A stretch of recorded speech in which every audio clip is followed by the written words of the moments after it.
यो प्रतिनिधि सभा पुनर्स्थापित भयो भने देश अनन्त राजनीतिक अस्थिरताको धुरीमा पुग्छ। प्रजातन्त्रवादी भन्ने राजनीतिक दल संसारमा यो त चिडियाखानामा लगेर राखे हुन्छ। वास्तवमा यो मुद्दाको सुनवाई प्रारम्भै भएको छैन, प्रक्रियाकै रूपमा रहिराखेको छ। तपाईको के हैसियत छ निर्वाचन आयोगलाई यो काम कारबाही नगर भन्ने? चुनाव लडौँला, तर चुनावै गर्दाखेरि प्रजातन्त्र खतरामा जाने भयो भनेपछि कस्तो व्यवस्था रहेछ यो भने? हाम्रो प्रतिनिधि सभा विघटन हुँदाखेरि चीनको सुरक्षा व्यवस्थालाई कसरी चुनौती हुन्छ? के भन्या थियो?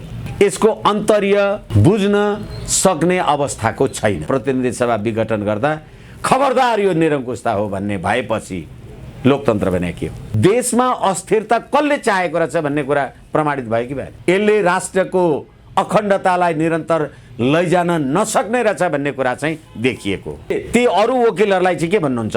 ती पनि सबै विष्णु भट्टराई जस्तै राजावादी हुन आए त? तपाईँ गणतन्त्रवादी भएर बहस गर्न पाउनुहुन्छ भने म राज संस्थावादी भएर बहस गर्नलाई के आपत्ति भयो? 17,000 मान्छे मारेर गणतन्त्र ल्याउँदा कहाँ राख्थ्यौ गणतन्त्र?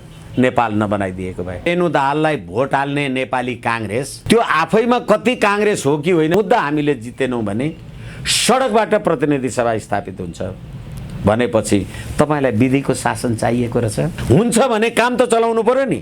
अनि काम चलाउनलाई मान्छे नल्याएर के गर्ने त? यहाँ सडकमा बसेर हामी यहाँ छौँ भन्छ ऊ चाहिँ लोकतन्त्रवादी। पछिल्लो विकसित राजनीतिक घटनाक्रममाथि केन्द्रित रहेर कुराकानी गर्नका निम्ति राजनीतिक विश्लेषक एवं वरिष्ठ अधिवक्ता विष्णु भट्टराई हामीसँग हुनुहुन्छ।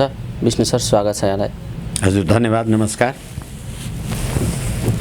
प्रधानमन्त्रीले गरेको संसद विघटनको कदम संवैधानिक छ भनेर ओलीजीको पक्षमा तपाईँ एउटा अधिवक्ताको भूमिका हुनुहुन्छ, बहस गरिराख्नु भएको छ, वकालत गरिराख्नु भएको छ।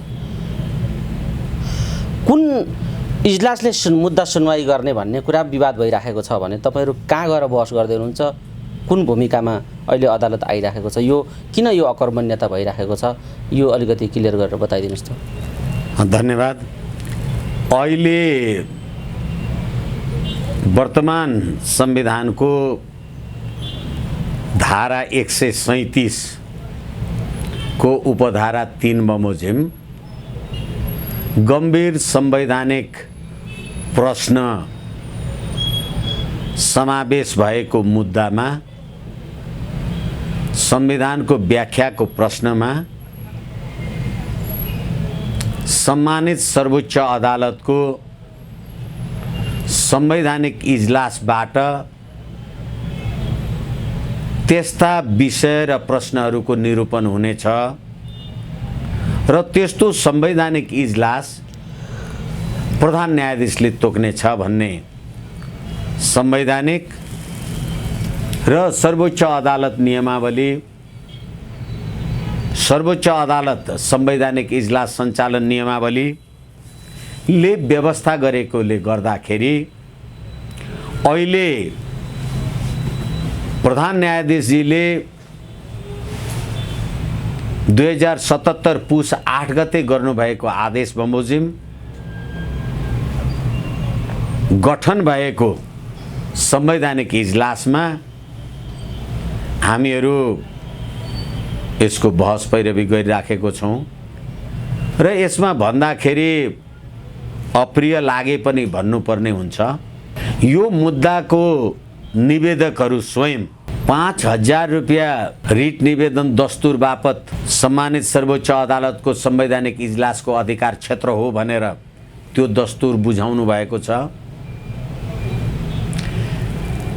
सम्मानित सर्वोच्च अदालतको प्रधान न्यायाधीशले यो मुद्दा संवैधानिक इजलासको अधिकार क्षेत्रभित्रको हो, संवैधानिक इजलासले हेर्ने हो भनेर आदेश गर्नुभएको छ। प्रधान न्यायाधीशले त्यो गर्नुभएको आदेश कहीँबाट बदर बातिल भएको छैन।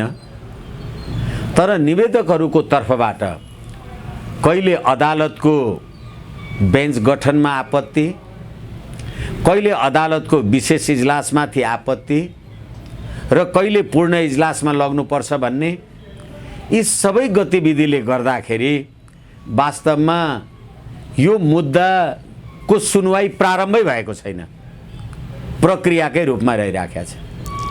अब यसलाई बृहत पूर्ण इजलास मा लाने इजलासबाट गर्ने कि संवैधानिक इजलासबाट गर्ने भन्ने विषयमा जो विवाद खडा भएको छ यो यसका पछाडि के अन्तर्यले काम गरेको हो यो बताइदिनुहोस् त। के सर्वोच्चका प्रधान न्यायाधीशको फैसलाप्रति आशंका हो उनीहरूलाई, या यो चाहिँ भागभण्डाको चाहिँ खेलो गर्न खोजिएको हो सर्वोच्च अदालतभित्र? यसमा मुख नचबाइकन तपाईँले क्लियर जनतालाई बुझ्ने गरी भनिदिनुहोस् त, यो पूर्ण इजलास र संवैधानिक इजलासको विषयमा विवाद गर्नुपर्ने कारण के हो? अब तपाईँले भन्नुभएको कुरालाई सम्बोधन गर्ने प्रयोजनका लागि अहिले पनि म सम्मानित सर्वोच्च अदालतमा बहसको सिलसिलामा आफ्नो कुरा राखेरै भर्खर फर्केको छु। अहिलेको संविधानको धारा 284 मा संवैधानिक परिषदको व्यवस्था छ। त्यो संवैधानिक परिषदले सर्वोच्च अदालतका प्रधान न्यायाधीश न्यायाधीशहरू लगायत संवैधानिक पदहरूमा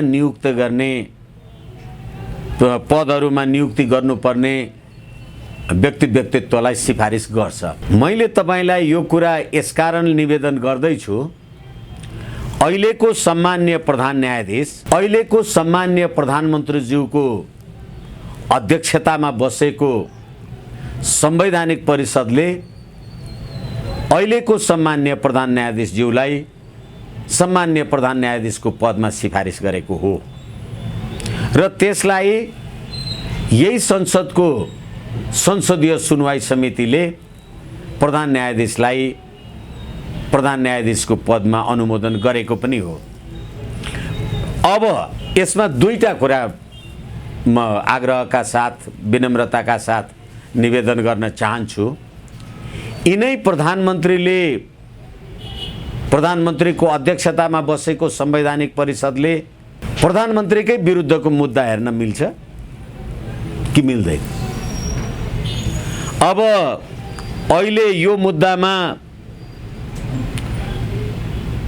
तत्कालीन संसदका प्रतिनिधि सभाका संसद सदस्यहरू मध्ये देव गुरुङजी पनि प्रधानमन्त्रीले गरेको संसद विघटनको कार्य असंवैधानिक हो भनेर आउनु भएको छ र प्रधानमन्त्रीले गरेको संवैधानिक परिषदमा बसेर गरेको निर्णयलाई अनुमोदन गर्नका लागि संसदको सुनवाई समितिले पनि अनुमोदन गरेछ भनेपछि अब तिनै संसद सदस्यले प्रधानमन्त्रीको विरुद्ध रिट निवेदन दिनुभएको छ।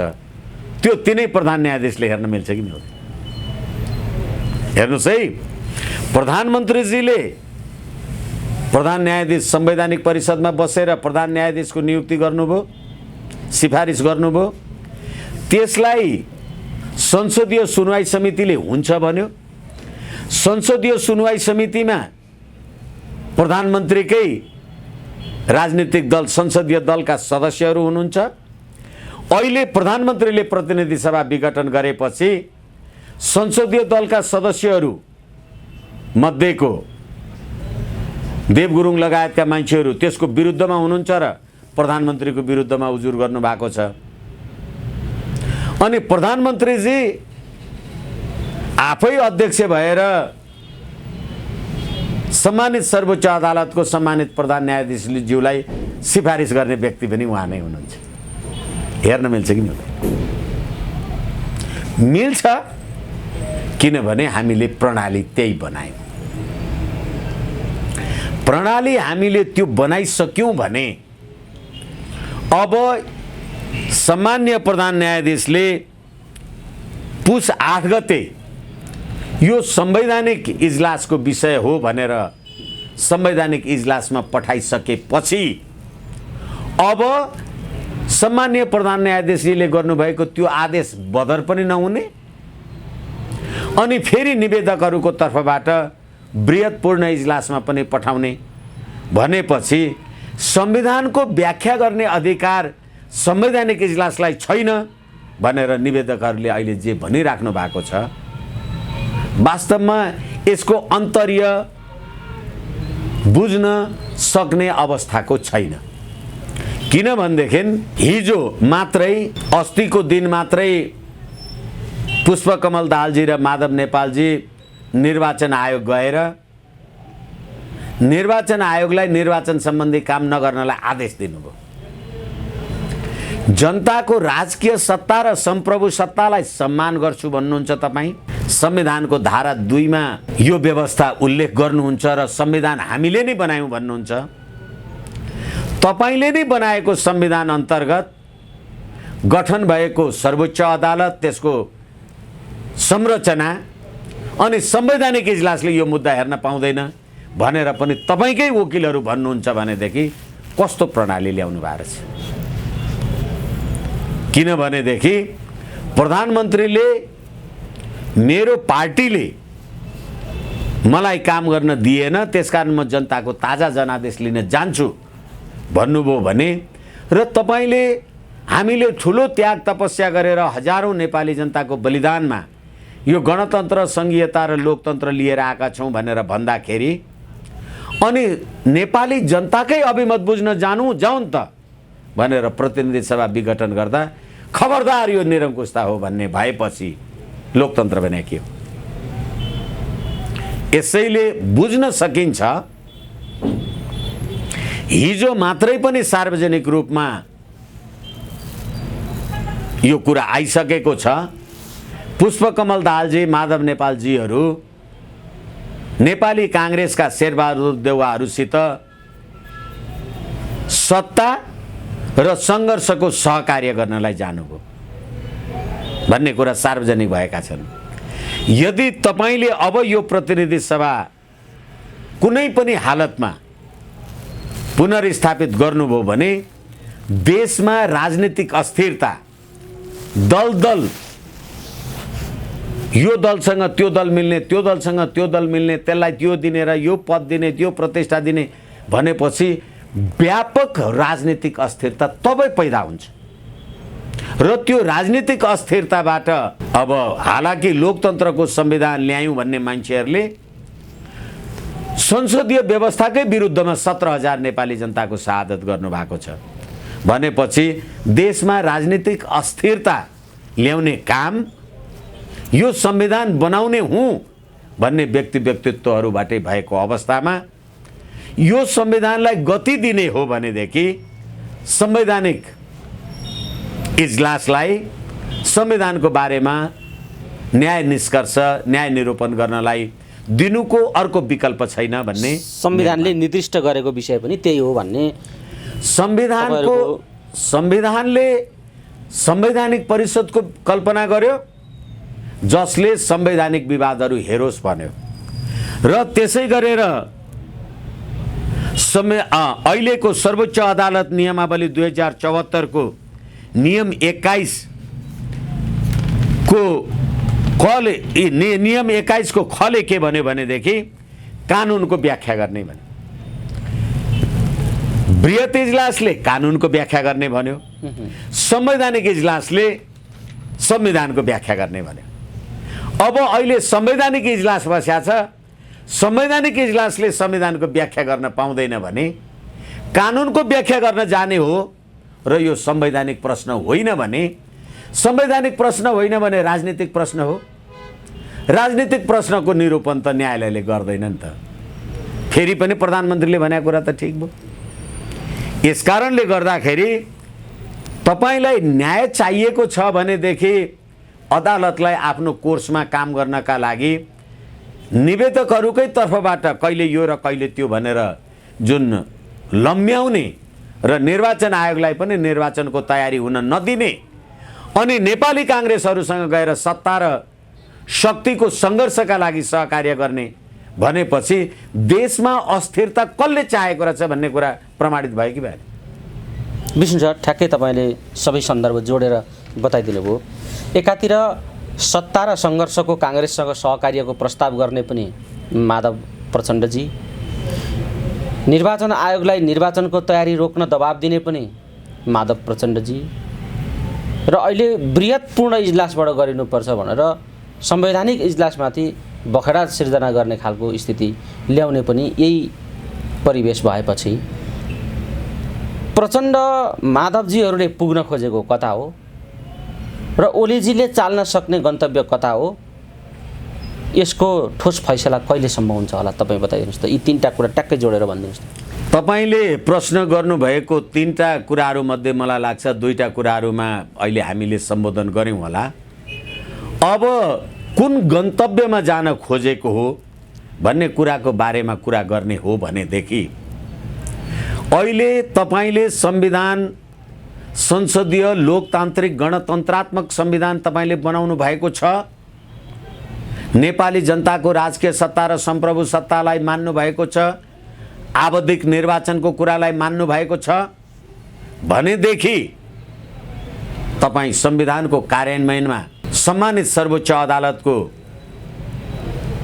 संवैधानिक इजलासको क्षेत्राधिकारलाई टेम्पर्ड गर्ने अथवा त्यसलाई तलमाथि भन्ने काम कारबाही नगरौँ। होइन, हामीले यो संविधानको आवरणमा हिजो नेकपा दलभित्र आएको विवादको कुरालाई मिलाउनलाई चीनबाट चिनिया कम्युनिस्ट पार्टीको अन्तर्राष्ट्रिय विभागका केयुएचओ लगायतका मान्छेहरू आएर यो विवाद समाधान गर्न नसकेको र अहिले प्रचण्डजीले केपी शर्मा ओलीले त भारतको इसारामा प्रतिनिधि सभा विघटन गर्नुभएको हो भन्ने कुरा औपचारिक रूपमा उहाँले भन्नुभयो भनेपछि नेपालको राज्य सत्तामा बसेको साम्यवादी राजनीतिक दर्शनमा विश्वास राख्ने राजनीतिक पार्टी त्यो वास्तवमा नेपाल र नेपाली जनताको भरोसामा रहेन रहेछ। एउटाले भारतले प्रतिनिधि सभा विघटन गर्यो भन्ने अनि अर्कोले भन्ने अस्ति केयुएचओ आउँदाखेरि उनीहरूले यो द्वन्द्व मिलाउन सकेनन् र त्यतिखेर पनि तपाईसँग कुरा भए जस्तो लाग्छ मलाई। त्यतिखेर केयुएचओको प्रतिनिधि मण्डल अथवा जे आएको त्यो फिर्ता हुँदाखेरि उहाँहरूले भन्नुभएका धेरै कुराहरूका अतिरिक्त नेपालमा भएको राजनीतिक अस्थिरताले चीनको सुरक्षा व्यवस्थामा खतरा नहोस् भनेर पनि सत्ताधारी दल र विपक्षी दललाई सचेत गराइयो, विपक्षी दललाई अनुरोध गरियो भनेपछि भन्दा अनुरोध भने पनि यसको आशय सचेत गराएको थियो। किनभने नेपालको संसदीय प्रजातन्त्र, नेपालको संसद, नेपालको प्रतिनिधि सभा विघटन गर्दा के नेपाल र नेपालीको त्यत्रो क्षमता छ हाम्रो प्रतिनिधि सभा विघटन हुँदाखेरि चीनको सुरक्षा व्यवस्थालाई कसरी चुनौती हुन्छ? के भन्या थियो? के भनेको होला? किनभने अहिले नेपालको तत्काल कायम रहेको प्रतिनिधि सभा अथवा तत्काल कायम रहेको, हालाकि उहाँहरू हामी फुटेका छैनौँ भन्दै हुनुहुन्छ, नेकपा भित्रको एउटा बिआरआई पक्षधर र अर्को एमसीसी पक्षधर।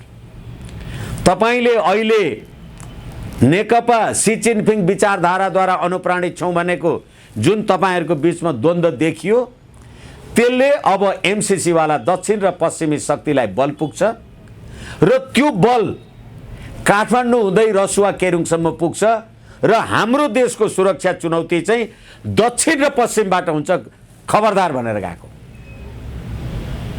यसैले यो अहिले प्रतिनिधि सभा विघटनको कुरालाई लिएर होस् कि जेसुकै गर्दाखेरि होस्, दिल्लीमा 12 बुँदे समझदारी गर्दादेखि नै नेपालको राष्ट्रियता अखण्डता कमजोर भयो भन्ने कुरा हामीले धेरैचोटि आम सञ्चार मार्फत नेपाली जनता समक्ष निवेदन गरि नै राखेका हौँ।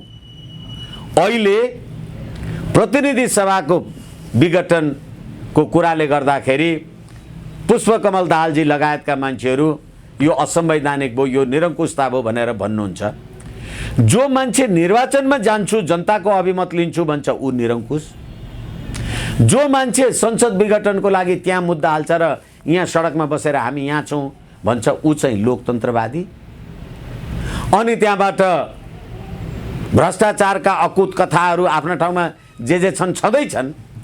तर नेपाली जनताको राजकीय सत्ता र नेपाली जनताको सम्प्रभु सत्तालाई लिन जाने कुरा गर्दाखेरि देशको सत्ताधारी दल नै, नेपाली जनताले लगभग 2/3 मत दिएको दल नै यसरी सत्ताको आधारमा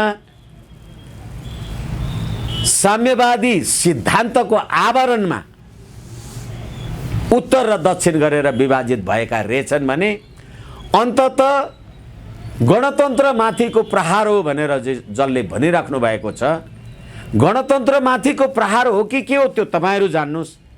तर गणतन्त्र, सङ्घीयता र धर्मनिरपेक्षता नेपाली जनताको आवश्यकता, वाञ्छनीयता चाहिँ होइन रहेछ। यसले राष्ट्रको अखण्डतालाई निरन्तर लैजान नसक्ने रहेछ भन्ने कुरा चाहिँ देखिएको। विष्णु सर, यो बहस गर्दै गर्दा र यो अहिले जुन खालको संसद विघटन सँगसँगै उठेको जुन संवैधानिक प्रश्नहरू उठेका छन्, यसमा ओलीजी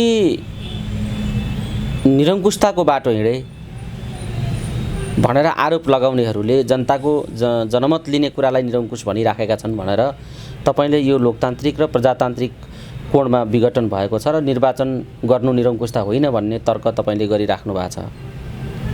तर यहीँ के आरोप छ भने ओलीजी यो गणतन्त्र समाप्त गर्नका निम्ति अघि बढिराख्नु भएको छ र प्रतिगमनका पक्षधर मुख्यतः राजावादी राष्ट्रसंस्थावादी विचार राख्नेहरूलाई उहाँले यो बहसका निम्ति अगाडि सार्नुभयो भनेर पनि आलोचना छ।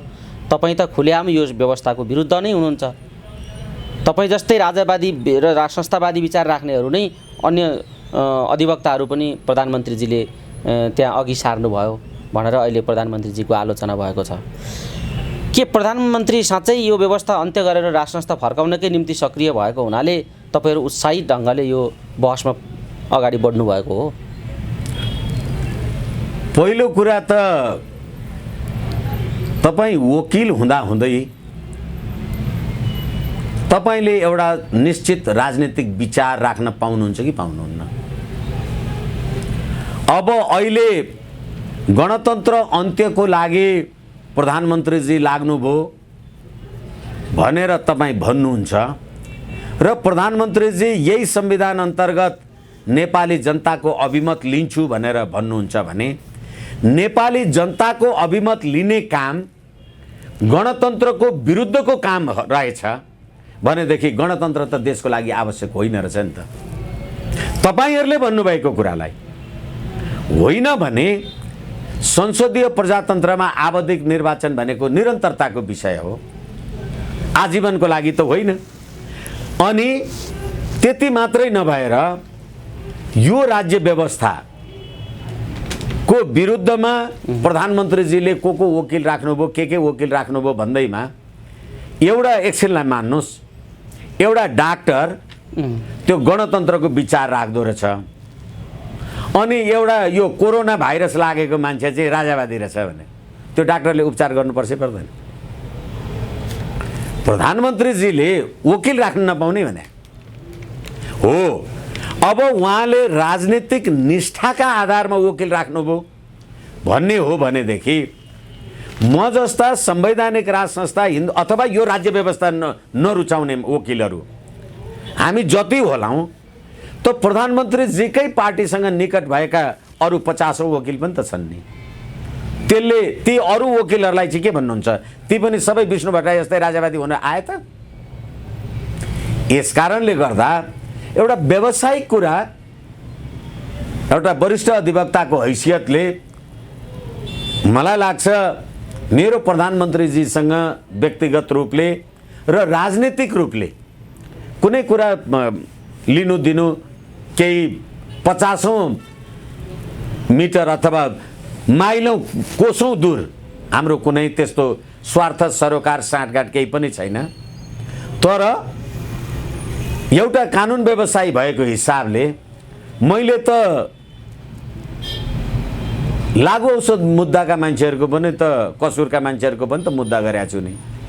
होइन अब तिमीले पनि लागु औषध यसो खाने बेच्ने काम गरेका थियौ कि भनेर भन्ने जस्तो कुरा होइन। यो हालांकि यसको राजनीतिक महत्त्व छ र त्यो अहिलेको वर्तमान राजनीतिक प्रणालीको प्रतिकूल दृष्टिकोण राख्ने म जस्तो मान्छेहरूलाई यो राज्य व्यवस्थाको कार्यकारिणी प्रमुखले वाञ्छनीय र आवश्यक छ भनेर ठान्छ भने हुन सक्छ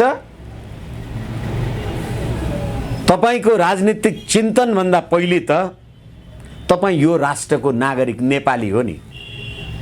व्यवस्था जतिवटा ल्याउनुस् न, यसै कारणले गर्दा गणतन्त्रले यो मुलुक नचल्ने रहेछ भन्ने उहाँको निजायती निष्कर्ष पुग्यो भने हो रहेछ भने त्यसको बारेमा उहाँले मलाई केही भनिराख्नु पर्दैन। तर जसरी तपाईँ आफूलाई गणतन्त्रवादी हुँ भनेर रिट निवेदन दिनुभएको छ, तपाईकै गणतन्त्रवादी मध्येको विपक्षीको कानुन व्यवसायी तपाईँ गणतन्त्रवादी भएर बहस गर्न पाउनुहुन्छ भने म राज संस्थावादी भएर बहस गर्नलाई के आपत्ति हो। यसैले गर्दा प्रधानमन्त्रीजीले होइन म पनि राजावादी भएँ भनेर मलाई भने त छैन, वकिल भइदेऊ भने हो। यसको अर्थ नेपाली जनताले होइन गणतन्त्रले नेपालको राष्ट्रिय एकता, अखण्डता, स्वाधीनता, स्वाभिमान नबाँच्ने रहेछ भन्ने निष्कर्षमा पुगेको अर्थ नेपाली जनताले बुझे भने मेरो लागि हितै हुन्छ। अर्को कुरा म तपाईँलाई निवेदन गरौँ, अस्ति भर्खरै पुस 27 गते सनातन संस्कृति समाजको तर्फबाट हामीले पृथ्वीनारायण शाह राष्ट्रिय एकता दिवसको बारेमा जे आफ्नो कार्यक्रम गऱ्यौँ, त्यसमा लामो नजाउँ। तर यो देशको सरकारले, सत्ताले, शक्तिले पृथ्वीनारायण शाहको शालिगमा माला लाउन जाने मान्छेलाई लाठीले हानेर खेदैन। अब पृथ्वीनारायण शाहको नेतृत्वमा हाम्रा पुर्खाले, पूर्वजले यो नेपाल आर्जन नगरेको भए केपी ओली अथवा शेरबहादुर प्रचण्ड, माधव नेपाल लगायतका मान्छेहरू, बाबुराम भट्टराई लगायतका मान्छेहरू 17,000 मान्छे मारेर गणतन्त्र ल्याउँदा कहाँ राख्थ्यौ गणतन्त्र नेपाल नबनाइदिएको भए। पृथ्वीनारायण शाहको शालिगमा तस्बिरमा माला पनि लगाउन नपाउने जसले यो राष्ट्र राज्य आर्जन गर्यो, अनि त्यस्तो राज्य व्यवस्था किन चाहियो? ल हेरौँ त भारतमा महात्मा गान्धीको शालिगमा माला लगाउने मान्छेलाई त्यहाँको सेना, शक्ति, राज्य प्रशासनले तलमाथि गरेर हेरोस् त। अमेरिकामा जर्ज वाशिङटनको शालिगमा माला लगाउने मान्छेलाई ढुङ्गा मुढा गरेको हेरौँ त। त्यसैले गर्दा तपाईँले प्रश्न गर्नु भए जस्तो हुनसक्छ सङ्घीयता, गणतन्त्र र धर्मनिरपेक्ष यो देशको लागि वाञ्छनीय होइन भन्ने कुरामा कसैको निष्कर्ष पुग्यो भने त्यसलाई मैले तलमाथि भन्नुपर्ने केही छैन। विष्णु सर, समग्रमा अदालतमाथि दबाब दिने कुरा सत्ता वा विरोधी दुवै पक्षले गरिरहेको छर्लङ्गै छ। प्रधानमन्त्री विरुद्ध निवेदन पनि हाल्ने, सडकमा जाने कुरा पनि भइराखेको छ। पूर्व न्यायाधीशहरूले सङ्गठनै बनाएर यो विषयमा अभिव्यक्त गर्ने, विज्ञप्ति जारी गर्ने कुरा पनि सार्वजनिक छ, हामीले हेरिसक्यौँ। बहस चलिराखेको छ, यसको विषयमै प्रवेश गरेको छैन विषय भन्ने विषय पनि आइराखेकै छ। यही बिचमा फेरि पनि अदालततिर सबैको ध्यान केन्द्रित छ र अदालतमाथि नै दबाब सिर्जना गर्नु विरोधीहरूको पनि मुख्य मकसद देखिन्छ भन्ने कुरा चाहिँ यी भूमिकाहरूले पनि देखाउँछ। तर काङ्ग्रेस चाहिँ अकर्मण्य छ। काङ्ग्रेस निर्वाचनतिर ढल्के जस्तो पनि होइन, माधव प्रचण्डतिर ढल्केर आन्दोलनतिर जान खोजे जस्तो पनि काङ्ग्रेस भइराखेको छ। प्रचण्डजी, माधवजीहरू काङ्ग्रेस फकाउने कुरामा दिलोज्यान दिएर लागिराख्नु भएको छ। शेरबहादुरजी र नेपाली काङ्ग्रेसको अकर्मण्यताबारे तपाईँ के भन्नुहुन्छ? यो अकर्मण्यता के हो? धन्यवाद। शेरबहादुर देउवा अथवा नेपाली काङ्ग्रेसको कुरा गर्नुहुन्छ भने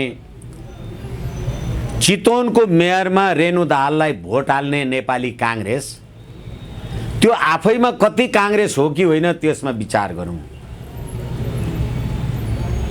र निर्वाचनमा जाने अथवा निर्वाचनमा नजाने, यो गर्ने त्यो नगर्ने भने यिनै शेरबहादुर देउवा हुन्।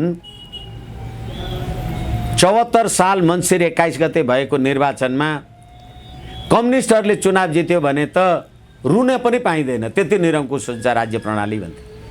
कम्युनिस्टहरूले चुनाव त जिते, कम्युनिस्टहरूले चुनाव जितेपछि त अहिले 5 वर्षका लागि 2/3 लगभगको थियो।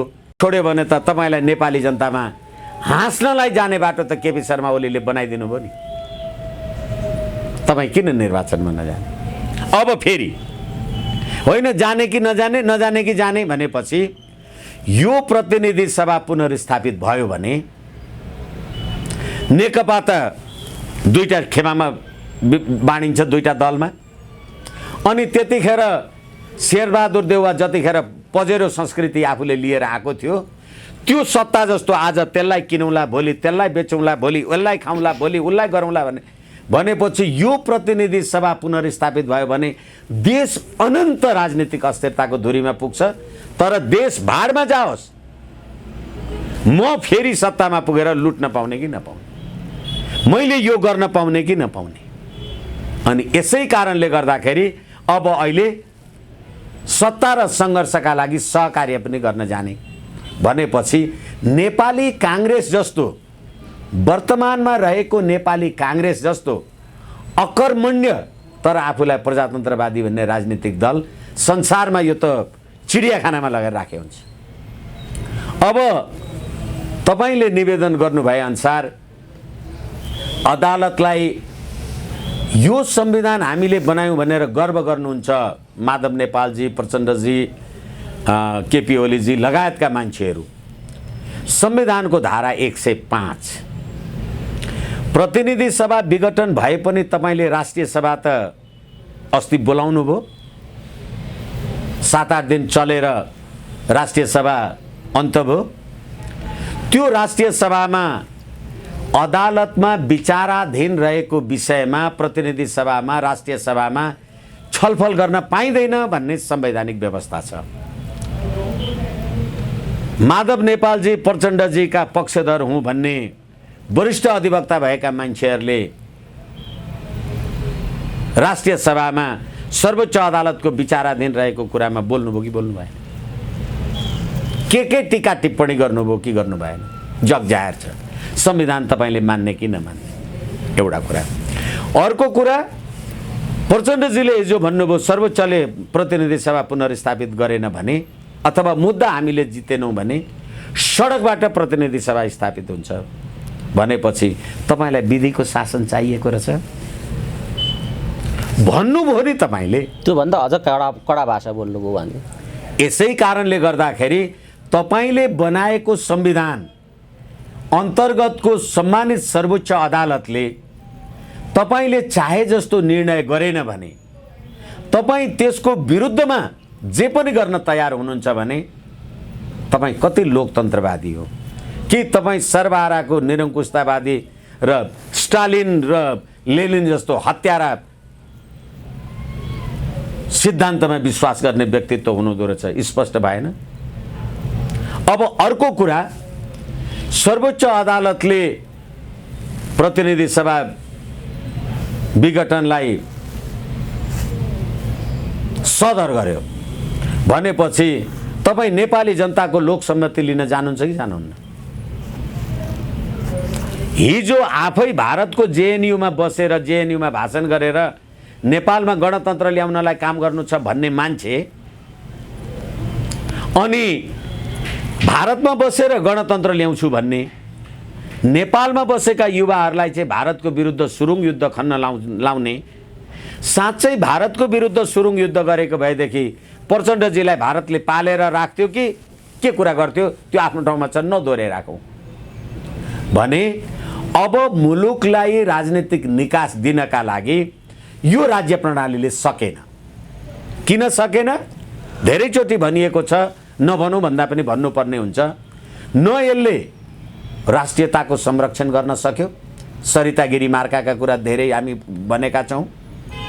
न यसले संवैधानिक परिषदको बैठक बसेर मुलुकको संवैधानिक पदहरूमा नियुक्ति गर्न सक्यो, न यसले राष्ट्रियताको संरक्षण गर्नका लागि नागरिकताका कुराहरूमा नेपाली जनताको आकाङ्क्षालाई प्रतिनिधित्व गर्न सक्यो, न यसले कोरोना महामारी जस्तो यत्रो राष्ट्रिय महासङ्कटमा देशलाई निकास दिन सक्यो भने यस्तो पार्लियामेन्ट, यस्तो प्रतिनिधि सभा संसदीय व्यवस्थाको मूल्य, मान्यता र मर्यादा बमोजिम आवश्यक छैन भनेर देशको कार्यकारी प्रमुखले, कार्यकारिणी अधिकारको प्रमुखले प्रतिनिधि सभा विघटन गरेर जनताको राजकीय सत्ता र सम्प्रभु सत्तालाई स्वीकार गर्न जान्छु भन्यो भनेदेखि निरङ्कुशतावादीहरूले यस्तै डम्फु बजाउँछ। यो निर्वाचन आयोगमा जसरी आफ्नो दाबी प्रस्तुत गरेर दुवै पक्षले पत्र पठाएका छन्, निर्वाचन आयोगले जसरी आफ्नो भूमिकालाई अगाडि बढाउन खोज्ने कुरालाई अवरोध गर्ने प्रसङ्गहरू पनि आए, त्यो पाटोलाई तपाईँले कसरी निहाल्नु भएको छ? निर्वाचन आयोग उहाँहरूले बनाएको संविधान है, धेरैचोटि भनिरहेको छु। उहाँहरूले बनाउनु भएको संवैधानिक आयोगलाई तपाईँले सडकमा गएर काम नगर, सडकबाट गएर काम नगर भनेर दबाब दिने तपाईँको, मलाई मेरो संवैधानिक र कानुनी दायित्व पुरा गर्नबाट तपाईँको पार्टीमा झगडा भयो होला। निर्वाचन आयोगले आफ्नो काम गर्न नपाउने, निर्वाचन आयोग नामैले निर्वाचन गराउने प्रयोजनको लागि गठन भएको संस्था, संवैधानिक अङ्ग। तपाईँको के हैसियत छ निर्वाचन आयोगलाई यो काम कारबाही नगर भन्ने? अब दुईटैले आधिकारिकताको दाबी गर्ने भनेर भन्ने, दुईटैले आधिकारिकताको दाबी गर्ने हो भनेदेखि अहिले प्रचण्ड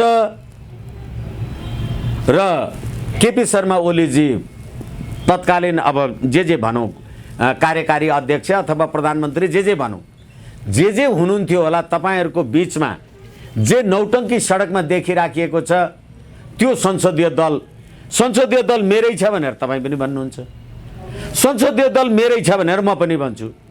तर संसदीय दलबाट केपी शर्मा ओलीजीलाई विस्थापित गर्ने काम त प्रचण्डजीहरूले गर्नु भएन। अहिले त अझ उहाँहरू के पनि भन्दै हुनुहुन्छ भने, अथवा हिजोका न्यायाधीशहरू अघि तपाईँले भन्दै गरेको कुरामा हेर्नुहोस्, तपाईँले पदको शपथ ग्रहण गर्दाखेरि पदीय जिम्मेवारी पुरा गर्दा थाहा पाएको राजनीतिक अथवा सुरक्षा जेसुकै विषयको होस्, गोप्य कुराहरू कानुनले बाध्य गरेमा भन्दा बाहेक बोल्नु हुँदैन भन्ने यो सिद्धान्त हो। तपाईँ हिजो प्रधान न्यायाधीश हुँदाखेरि नेपालको संविधान 2072 आएको थियो, तपाईले त्यो संविधान आएपछि प्रतिनिधि सभा विघटनको कुनै काम कारबाही गर्नुभएको थियो? यसकारणले गर्दा अहिले तपाईँ संवैधानिक र असंवैधानिक भनेर न्यायाधीशहरूको संगठन भनेर तपाईँ भूतपूर्व प्रधान न्यायाधीश भएको कारणले नेपाली जनताले तिरेको करको सुविधा खाएर बस्नु भएको छ। त्यही नेपाली जनताको अभिमत लिन जान्छु भन्यो भने त्यो असंवैधानिक भन्ने। यसकारणले गर्दाखेरि ठिक छ, तपाईँ आफ्नो विचार र अभिव्यक्तिको स्वतन्त्रता राख्न सक्नु होला, तर जनताको राजकीय सत्ता र सम्प्रभु सत्तालाई प्रतिकूल असर पर्ने कुरा जुनसुकै तहको व्यक्तित्वले होस्, लोकतन्त्रमा त्यो कुरा नगर्नु बेस हुन्छ भन्ने मेरो आग्रह मात्रै हो। विष्णु सर, हामी कुराकानीको अन्तिम चरणमा छौँ। परराष्ट्र मन्त्री भारत जानुभएको छ, बिहिबार भारत पुग्नु भएको छ। प्रधानमन्त्रीले एउटा भारतीय सञ्चार माध्यममा निकै राष्ट्रको गरिमालाई गहिरो आत्मसात गरेर आफ्नो विचार व्यक्त पनि गर्नुभयो। त्यसलाई सकारात्मक रूपमा लिएका थिए मानिसहरूले। तर लगत्तै भोलिपल्ट सगरमाथामाथि दाबी गरेर त्यो गल्ती भयो भनेर माफी मागेको भन्ने पनि आइसकेको छ। तथापि दुईटै काम एउटै सञ्चार माध्यमले त्यहाँ गरेको छ र प्रधानमन्त्रीजीले त्यो सञ्चार माध्यमले दिएको विषयलाई जोडेर धेरै किसिमका टिका टिप्पणी र कुराकानीहरू भएका छन् र प्रधानमन्त्रीले त्यहाँ जे विचार व्यक्त गर्नुभएको छ, परराष्ट्र मन्त्रीको भ्रमणमा त्यहाँ एउटा पनि त्यो राष्ट्रियताको पाटोबाट उठेका प्रधानमन्त्रीले उठाएका विषयहरू यी वार्ता र एजेन्डाका विषय छैनन् भन्ने कुरा अहिले चर्चामा छ। परराष्ट्र मन्त्रीको विदेश दिल्ली भ्रमण, भारत भ्रमणलाई कसरी लिनुभएको छ र प्रधानमन्त्रीले व्यक्त गरेको टेलिभिजन विदेशी सञ्चार माध्यम जी न्युजको सञ्चार माध्यममा आएको संवाद, त्यस पछाडिको घटनाक्रमलाई निहाल्दा तपाईँले कस्तो खालको त्यसको विश्लेषण गर्नुभएको छ, अलिकति राखिदिनुहोस् त। प्रधानमन्त्रीजीले देशको सम्प्रभुता, अखण्डता, राष्ट्रिय स्वाधीनताका बारेमा जे कुरा भारतीय सञ्चार माध्यममा मार्फत अभिव्यक्त गर्नुभएको छ त्यसलाई अन्यथा भन्नुपर्ने कुनै आधार र कारणहरू छैनन्। लामो समयदेखि नेपालले लिपुलेक, लिम्पियाधुरा र कालापानीको नक्सा अथवा कालापानी आफ्नो भूभाग हो भनेपछि मैले त्यतिखेर पनि तपाईँहरूसँग कुरा गर्दा भनेको छु, नेपालको संविधानको धारा 9 बमोजिमको अनुसूची संशोधन गरेर नेपालको नक्सा निकाल्ने जे काम कार्यवाही भएको छ, संविधानको धारा 4 बमोजिम, 4 को 2 बमोजिम यो अपूर्ण छ भनेर मैले त्यतिखेर पनि भने। किनभने संविधानको धारा 4 मा 4 को व्यवस्था के हो भने नेपालको क्षेत्र भनेर यो संविधान लागू हुँदाका बखतको क्षेत्र भनेर लेखिएको छ। तर लिपुलेक, लिम्पियाधुरा र कालापानी समेटेर त नेपालको अहिलेको संविधान त बनाइएन नि, र संविधानको धारा 4 पनि संशोधन गरिएन। विचार गर्नुस् है। तर अब अहिले प्रधानमन्त्रीले राष्ट्रियताका, सम्प्रभुताका, अखण्डताका जे विषय कुरा गर्नुभएको छ र एक थरी अहिले परराष्ट्र मन्त्रीजी भारत जाँदाखेरि दीर्घकालीन असरका कुराहरू गर्न पाइँदैन भनेर त्यस क्षेत्रका ज्ञाताहरूले पनि भन्नुभएको छ। त्यो विषयको ज्ञाता अथवा त्यो विषयको अध्येता म होइन, तर अहिले जुन प्रकारको भारत र नेपालको बीचमा उच्च स्तरीय भ्रमणको आदान प्रदान र प्रधानमन्त्रीजीसँगको यो टेलिभिजन अन्तर्वार्ता लगायतका कुराले गर्दा सम्बन्ध सुधारको दिशामा गएको कुरालाई हामी लिन सक्छौँ। एक र अर्को कुरा लिपुलेक, लिम्पियाधुरा र कालापानीको विषय। अहिले यो सरकारलाई तपाईहरू काम चलाउ सरकार भन्दै हुनुहुन्छ। यो प्रधानमन्त्रीले राजीनामा गरेको सरकार हो? होइन। प्रधानमन्त्रीले मन्त्रीहरू थप्यो भनेर पनि तपाईहरू आपत्ति गरिराख्नु भएको छ।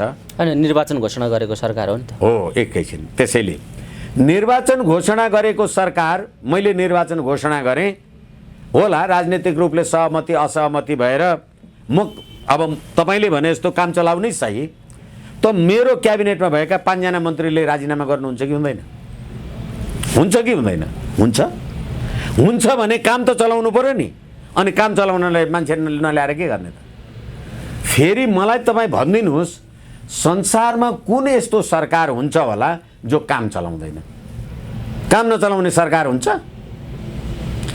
तपाईँले केयरटेकर भनेर भन्नुभएको कुरा त्यतिखेर हुन्छ प्रधानमन्त्रीले राजीनामा गरेको अवस्था हुनु पर्यो कि प्रधानमन्त्री नभएको अवस्थामा अर्को सेकेन्ड म्यानले त्यो चाहिँ काम कार्यवाही गरेको अवस्था हुनु पर्यो भने संविधानको धारा 100 बमोजिम, संविधानको धारा 76 1 बमोजिम मेरो संसदीय दलमा, म अहिले पनि त्यो संसदीय दलको नेता छु, अविश्वासको प्रस्ताव छैन। म माथि मेरो दल विभाजन भएर होइन यो हाम्रो संसदीय दलको नेता होइन पनि भन्ने कुरा भएन। अघि तपाईँले भनिराख्नु भएको छ दुईटैले आधिकारिकताको दाबी गरिराखेका छन्।